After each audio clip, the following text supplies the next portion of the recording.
Un plaisir pour nous recevoir sur antenne nous, ancien président Jocelyn et Briver avec lui. Nous allons aller parler sous transition, expérience li, et puis façon de remettre les pouvoirs à des élus. Monsieur le président, bonjour, un plaisir pour nous recevoir matin. Bonjour, monsieur Alphonse. Bonjour toute l'équipe de Magic 9. Bonjour à tous les auditeurs et auditrices de Magic 9. C'est un plaisir matin pour me partager.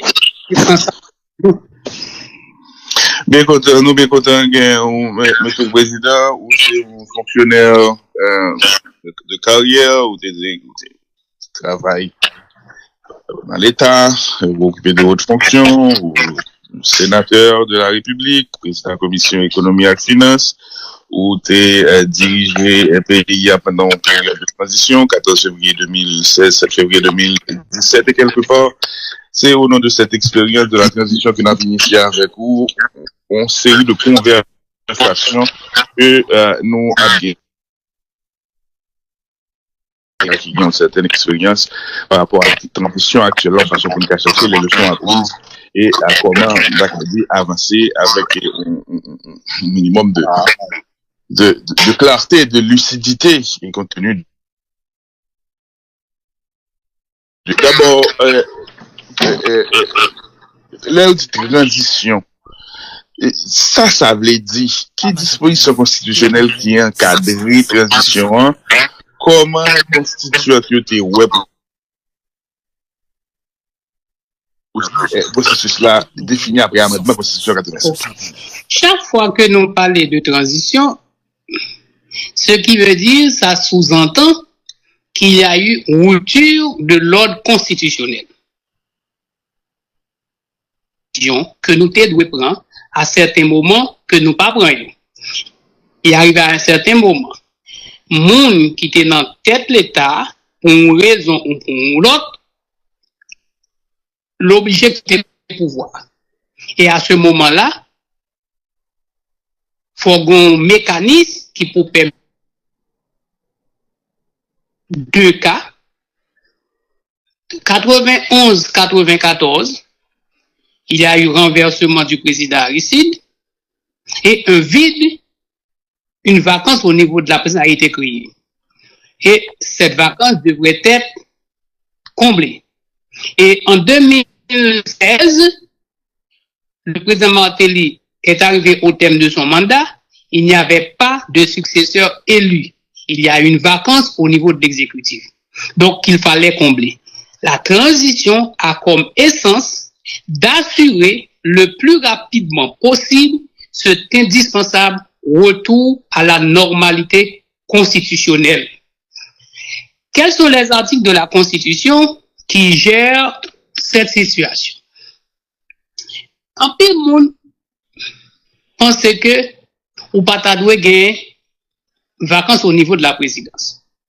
C'est pas effectivement vrai. Constitution prévoit plusieurs cas où un président de la République, les cas forcés, les cas quitter pouvoir, maladie, décès, incapacité physique ou mentale, et que par démission personnelle. Et ça crée un vide, ça crée une vacance. Et cette vacance, pour être comblée, on se réfère aux dispositions de l'article 149 de la Constitution. Et cette Constitution, cet article aussi, il prévoit dans quel espace temporel transition ça qu'a assumé pour que rapidement le retour à l'ordre constitutionnel soit rétabli. Malheureusement, dans tout cas nous passé là, à chaque fois qu'il y a vacances présidentielles, nous provoquons une vacance gouvernementale. Et comme il y a vacances gouvernementales qui succèdent à la vacance présidentielle, nous toujours à recommencer le temps qu'il faut pour former un gouvernement, pour nommer un premier ministre. Deuxièmement, depuis 1990, les toutes premières élections générales organisées sous l'empire de cette constitution, bon, effectivement, nous avons appelé des élections de 88 du professeur Maninga. On n'a jamais arrivé à mettre en place le conseil électoral permanent. Et à chaque fois qu'il y a une transition, nous obligés de reconstituer un conseil électoral provisoire. Donc, ces deux événements, un, la vacance au niveau du gouvernement qui n'est pas indispensable, qui n'est pas une obligation en cas d'une vacance présidentielle, l'inexistence du conseil électoral permanent, c'est deux éléments qui fait que toute transition l'y excédé durée de 60 à 120 jours que la Constitution prévoit pour nous sortir là. Au moins, la mise en place du conseil électoral permanent est indispensable pour finir une fois pour toutes avec cette transition. Mais par contre, on ajoute un autre élément. Les présidents élus ne sont pas toujours enclins à organiser les élections. Ils veulent toujours provoquer ce vide parlementaire qui leur donne les pleins pouvoirs pour diriger le pays par décret. Or, la transition, d'une manière générale, découle des velléités des présidents élus à ne pas respecter les dispositions de la Constitution, notamment en ce qui concerne le renouvellement du personnel politique. Ok.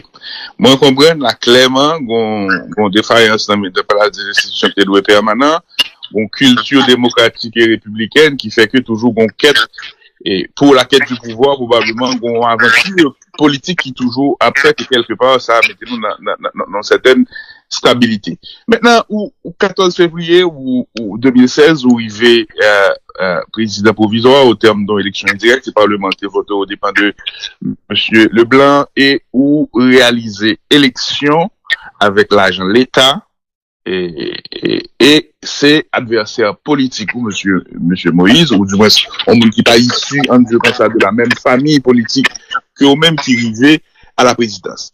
Comment démarche ça t'es construit? Et d'entrée de jeu, m'abdiou, les négociations qu'on avait entamées avec le président Martelly dès la fin du mois de janvier 2016, lorsque le Conseil électoral avait décidé de renvoyer sine die le deuxième tour des présidentielles, il n'était jamais question de l'élection d'un président provisoire. Au 7 février 2016, le président Martelly a complété son mandat de 5 ans. Malheureusement, il n'a pas su organiser les élections qu'il aurait dû organiser pour arriver à l'élection de son successeur. Son départ, de toute évidence, va créer un vide au niveau de l'exécutif.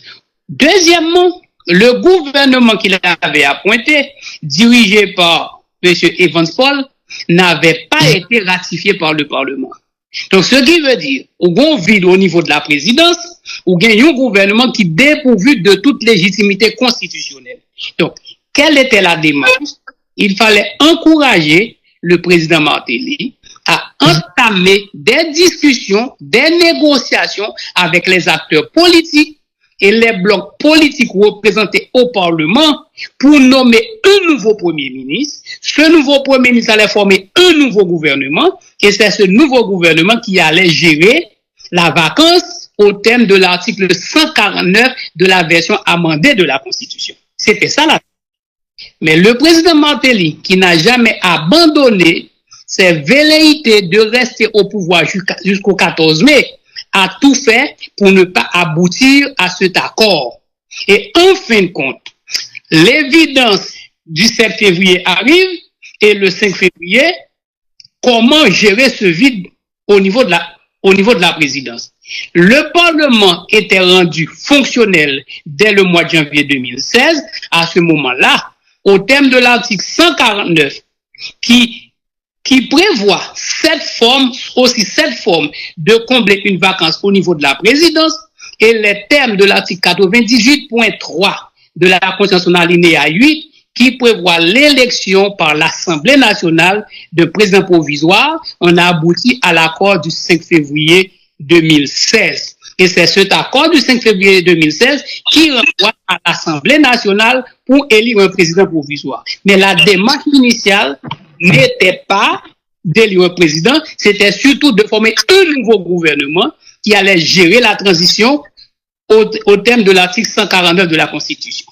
Maintenant, prise de pouvoir, ça demande des constitutions d'alliance, de coalition avec des politiques et des groupes, des acteurs politiques avec des alliés et l'autre. Et moi, je suis comment ils construit et alliance ça, et particulièrement quid de cohabitation entre président et premier ministre avant nous prendre exemple de cohabitation avec M. Jean-Charles. Bon, s'il est écrit dans les livres qu'on gouverne avec ses amis et qu'on administre avec des capacités, ce n'est pas quelque chose d'évident quand il fallait construire des alliances avec des acteurs politiques pour gérer un pays. Et les CV qu'on vous présente pour les personnes à nommer ne garantissent pas un savoir-faire évident, encore moins une capacité avérée pour les fonctions auxquelles ces individus sont appelés à assumer. Et pour moi, c'est une chose très dramatique de renoncer à ses propres critères pour nouer des alliances, ne serait-ce que pour faire ratifier son premier ministre. C'est pas quelque chose de facile. J'ai eu même à refuser de nommer des délégués départementaux proposés par certains de mes anciens collègues au Parlement qui n'ont pas complété 6 années de scolarité, 2 années de scolarité au niveau secondaire. Or, le délégué départemental, c'est l'équivalent du premier ministre au niveau du gouvernement. Donc, il faut avoir du courage quand il fallait négocier des alliances avec des acteurs politiques pour former un gouvernement. Maintenant, sous question spécifique ça, et quid de cohabitation de la Constitution 87 là, entre ton premier ministre ou de cogestion, s'il vous plaît, entre ton premier ministre et ton président. Pour qui ça? À quelques exceptions près, relation est toujours difficile, toujours tendue. Ça que fait ça. La cohabitation entre un président et un premier ministre, il fait partie il est clairement établi à l'article 136 de la Constitution. Cette cohabitation peut être harmonieuse, tout comme elle peut être tendue. L'article 136 prévoit que le premier ministre pourrait sortir du parti majoritaire au Parlement, le parti détenant la majorité absolue. Dans notre histoire récente, nous pouvons jamais véritablement vivions cas d'un président élu et une majorité parlementaire qui lui est totalement hostile. Et m'a évoqué 3 cas. Et alors, le seul cas où il y a une cohabitation d'Acadie tendue, c'est 1996-97.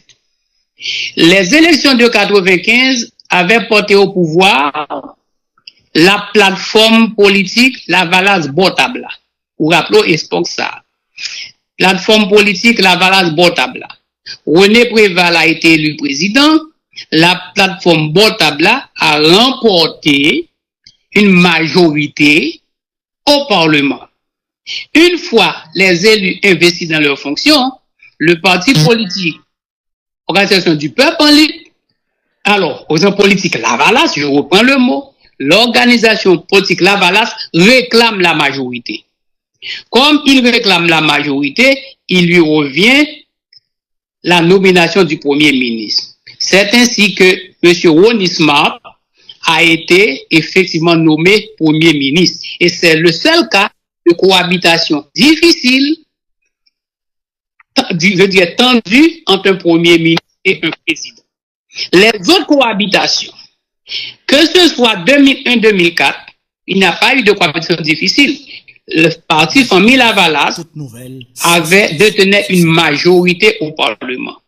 2006-2011, la plateforme L'Espoir avec René Préval président détenait une majorité au Parlement. 2016-2017, M. Jovenel Moïse détenait une majorité au Parlement. Le choix de leur premier ministre ne devrait faire l'objet d'aucune difficulté et la cohabitation ne devrait pas être tendu. Mais, vous connaissez, en politique, c'est une lutte d'influence permanente. Moins d'un an, moins d'une année, avant l'investiture de Jean-Marie Chéristal comme Premier ministre, il y a eu déjà un vent de fronde entre son gouvernement et le Parlement.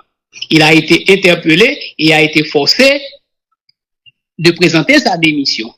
Le Premier ministre Yvonne Neptune, sénateur de la République, président du Sénat, appointé à ce même poste, a été ratifié et a conduit son mandat jusqu'au renversement du gouvernement.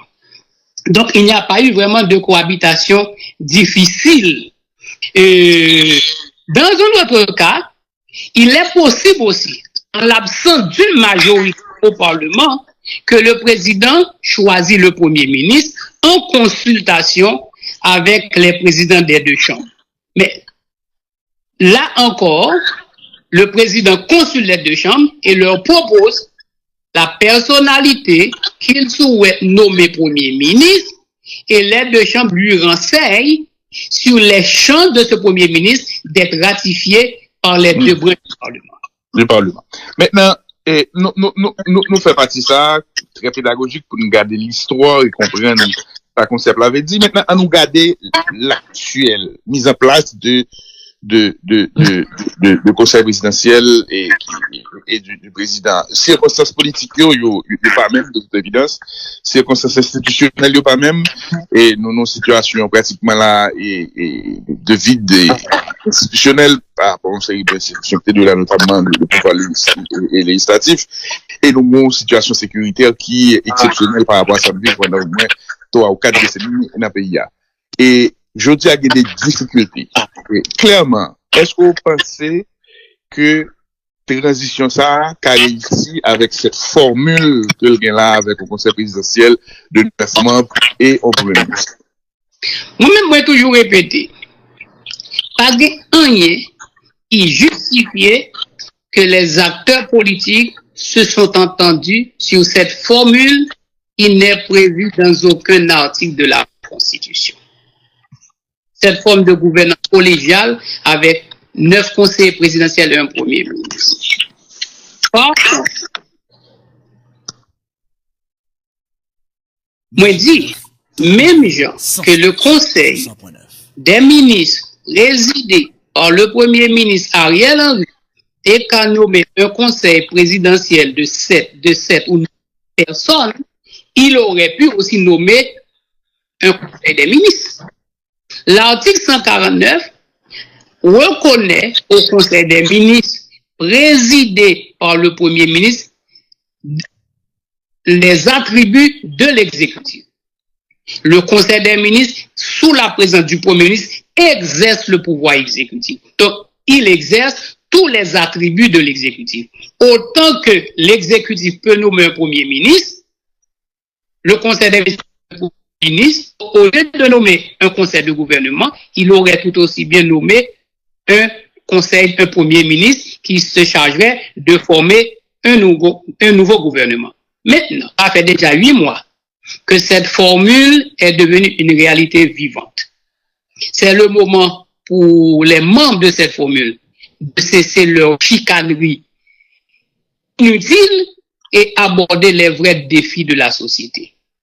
Les 8 dernières années, 2016-2024, il y a eu 3 investitures de président en République dominicaine. Or, pendant ces 8 années, nous n'avons investi qu'un seul président.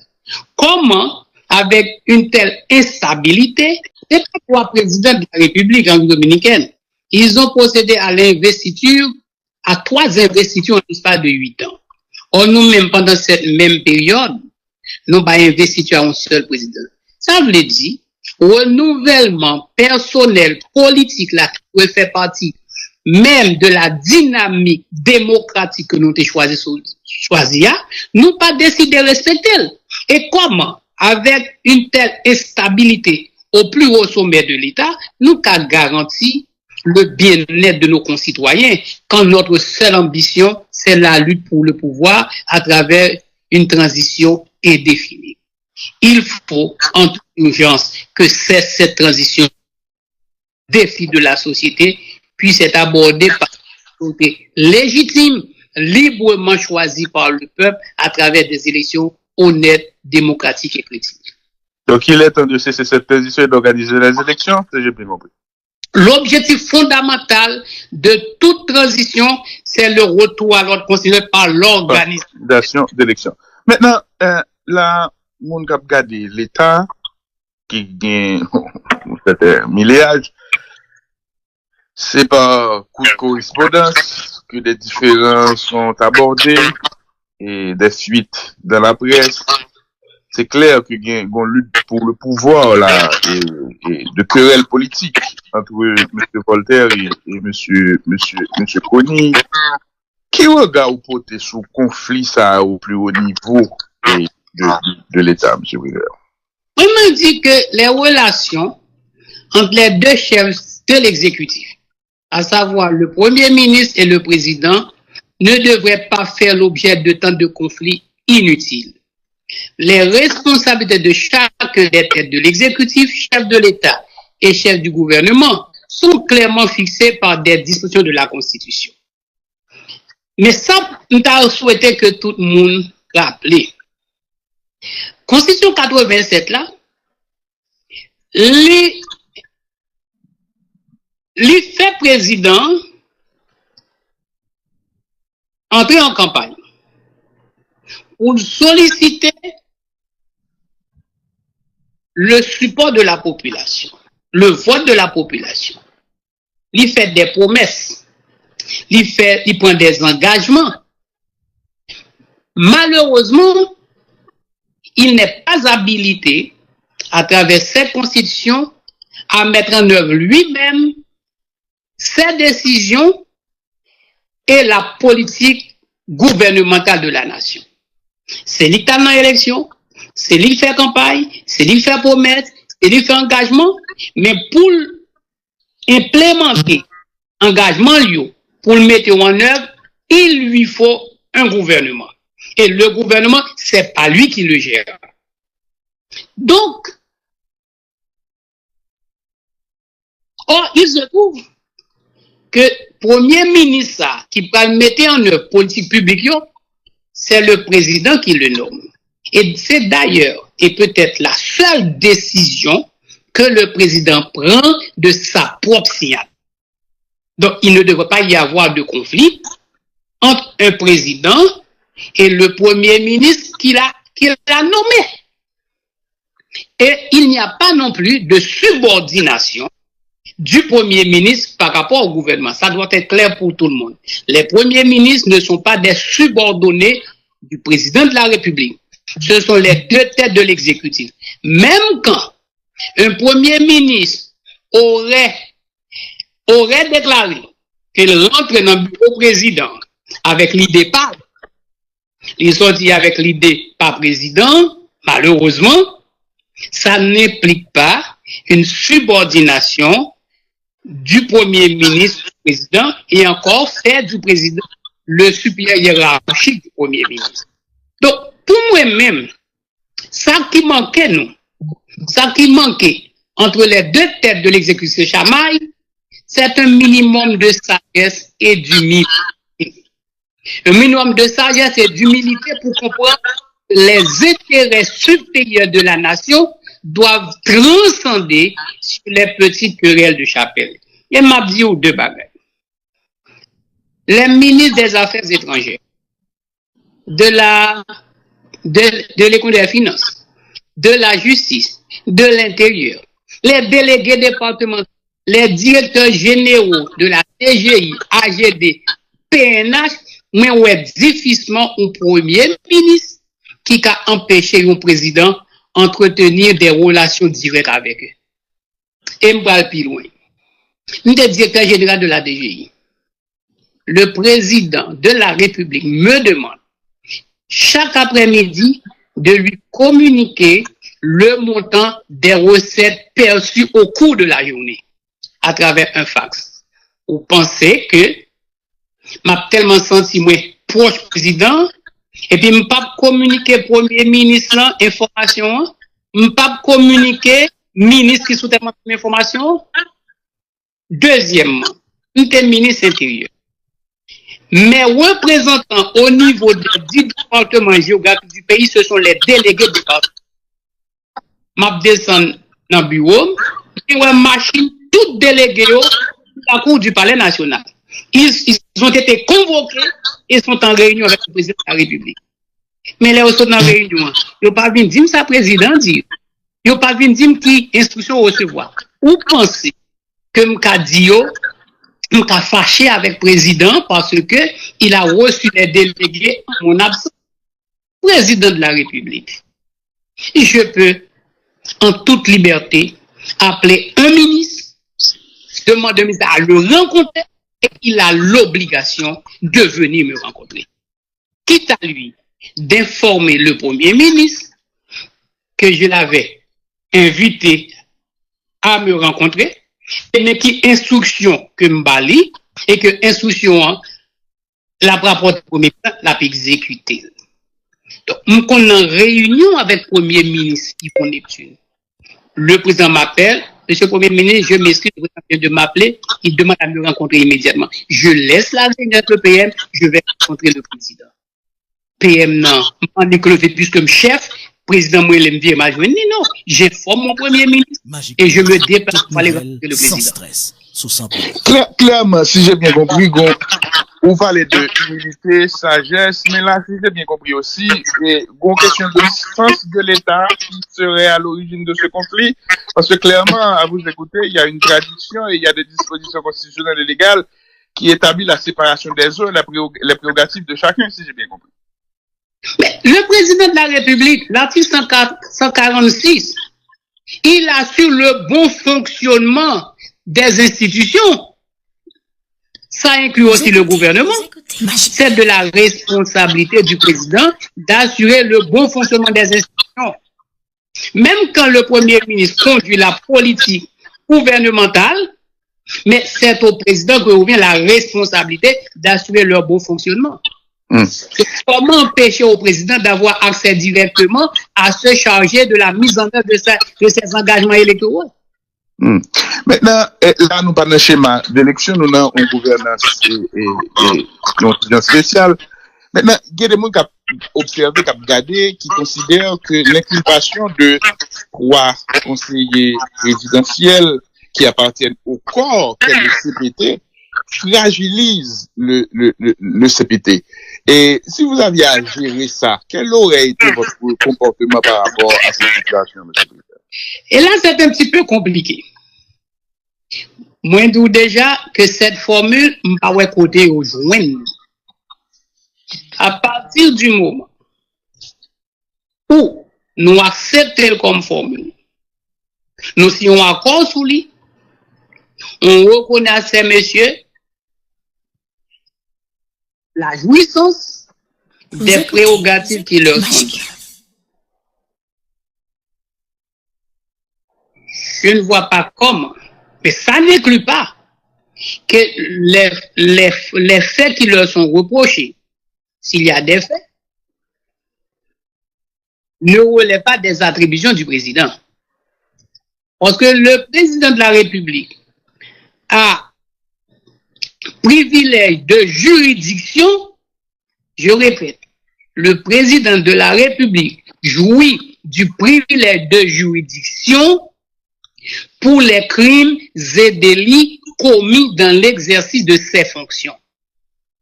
Si les crimes et délits commis ne participent pas de l'exercice des fonctions du président, la juridiction compétente, c'est la juridiction de droit commun. Maintenant, quand est-ce que la juridiction de droit commun peut intervenir? Et c'est là tout le débat. Du temps où le fonctionnaire exerce sa mission, il jouit de ce qu'on appelle une immunité politique, à moins qu'il soit surpris en flagrant délit. S'il n'est pas surpris en flagrant délit, il faut attendre qu'il laisse sa fonction, pour que les tribunaux ordinaires se saisissent du cas.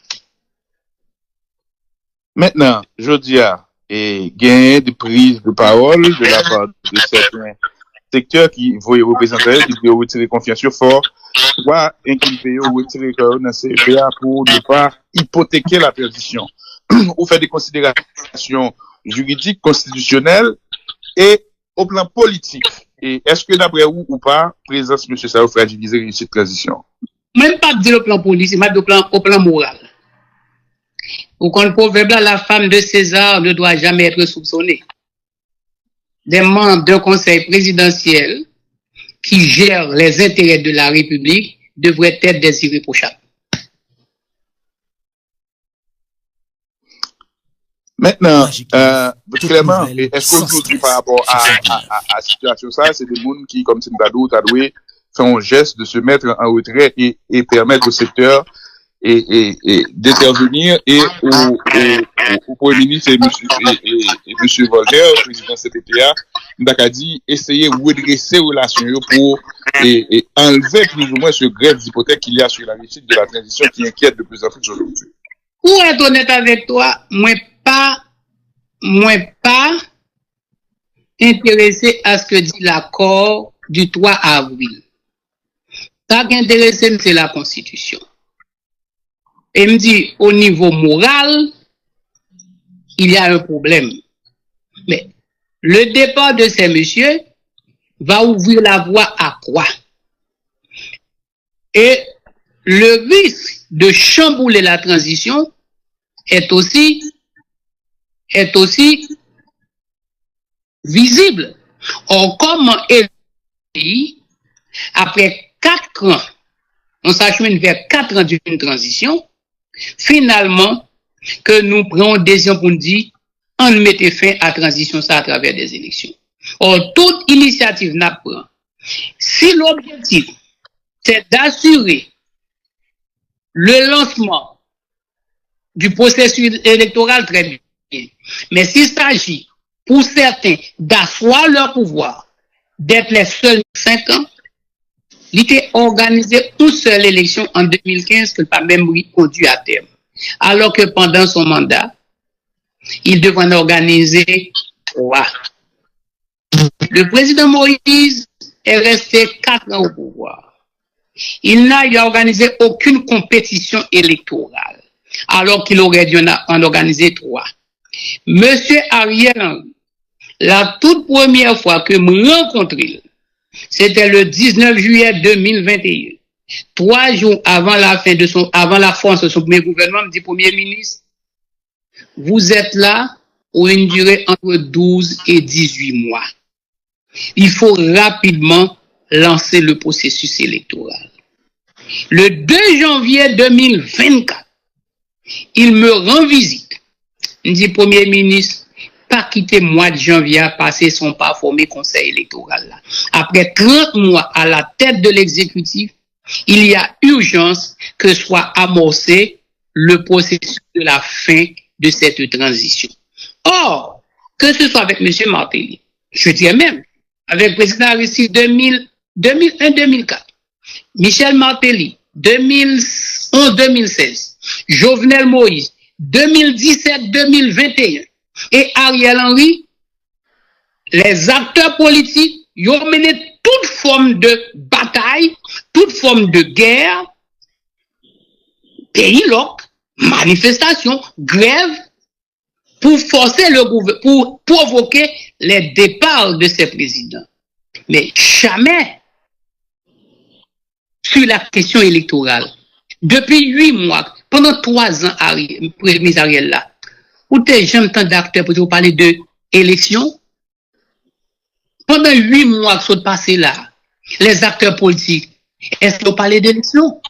Or, les élections, c'est pas seulement l'affaire du conseil présidentiel, du premier ministre, c'est aussi l'affaire des acteurs politiques, c'est la société civile, c'est la population. Tout le monde est doué d'un seul objectif, d'un seul cri, d'un seul complet, relancer rapidement le processus électoral. Je dis à ce qu'il nous faut pour ne pas hypothéquer la réussite de cette transition, c'est que chaque acteur dans la société a assumé sa part de responsabilité. Parce que si cette transition échoue, on fait un saut dans l'inconnu. Et personne n'a qu'à imaginer ce qui se passait si rapidement nous pas monter toute volonté nous pour nous organiser élection dans le pays.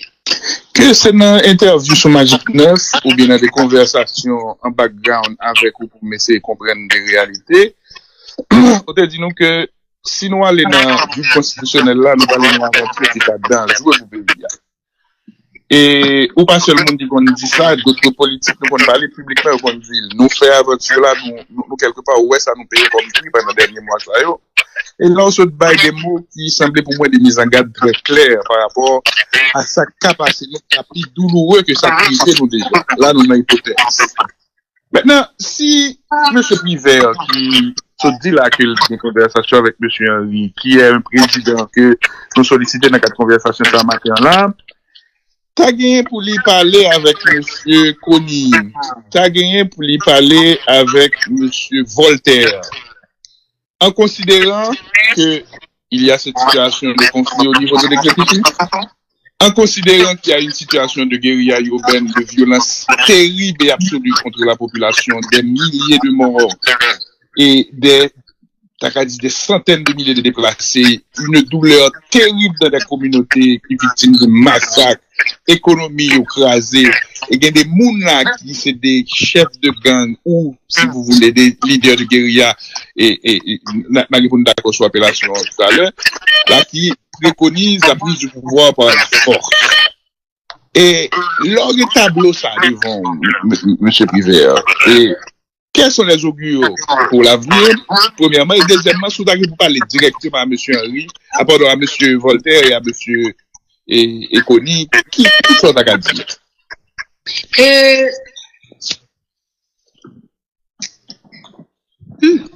Vous écoutez. La lettre que M. Kony a adressée à M. Voltaire, il y a deux informations qui interpellent. Il parle des 700 000 compatriotes haïtiens qui sont forcés d'abandonner leur domicile et de se réfugier dans des abris provisoires, dans des camps de fortune. Deuxième, lorsque je suis élu président en 2016, les informations qui me parvenaient, il y avait 3,5 millions de nos compatriotes en insécurité alimentaire. Quand j'ai posé la question, qu'est-ce qui est à l'origine de cette insécurité alimentaire, la réponse était que nous avons raté la campagne d'hiver. Ça veut dire quoi? Élection faite en août 2015, élection contestée d'août 2015 à janvier 2016, nous avons manifestation à longueur de journée. Aucune disposition n'a été prise pour relancer les cultures que traditionnellement nous faisons dans le pays de ça. Et arrivé entre février et mars, 3,5 millions de compatriotes en insécurité alimentaire. La lettre du Premier ministre elle-même parle de, aujourd'hui les informations laissent quoi, il y a près de 6 millions de compatriotes haïtiens qui sont en insécurité alimentaire. Au moment de qui prédiction, qui opinion. Grand proverbe qui dit nous, chien gangou, pas jouer. Chien gangou, pas jouer.